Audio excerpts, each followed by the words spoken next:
अमहिया मामाक सबई बखानई पतिया केहू नाही करिहई बखनवा। अमहिया मामाके सबई बखानई पतिया केहू नाही करिहई बखनवा।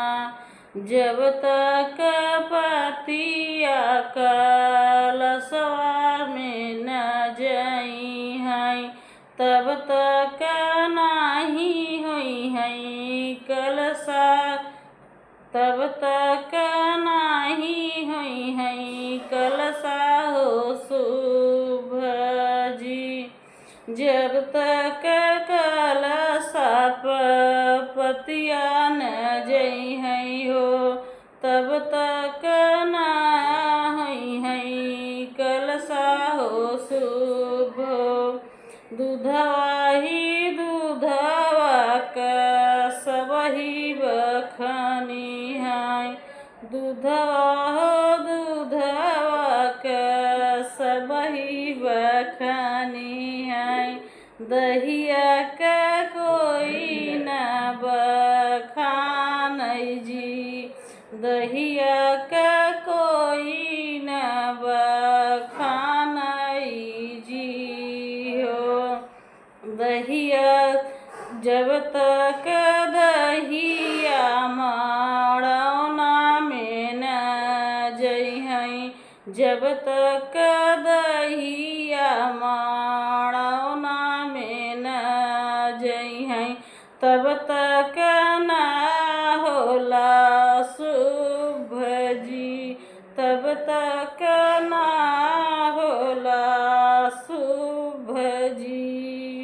बेटवा ही बेटवा सबही बखानई, बेटवा ही बेटवा सबही बखानई। बिटिया के केहू न बखानई जी, बिटिया के केहू न बखानई जी। जब तक बिटिया हो ससुरे न जइहई, जब तक बिटिया हो ससुरे न जइहई ना होइहई ससुरा, ना होइहई ससुरा हो शुभ जी, ना होइहई ससुरा हो शुभ जी।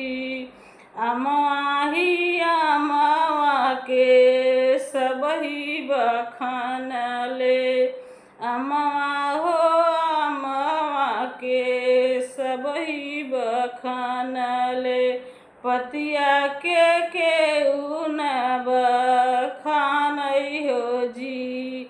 जब तक पतिया कलशवा पर न जइहई तब तक कलशा न शुभ जी। हेलो दोस्तों, ये बियाह गीत है। आप खूब जबर से जबर लाइक सब्सक्राइब कर जा, शेयर जरूर कर जा भैया है।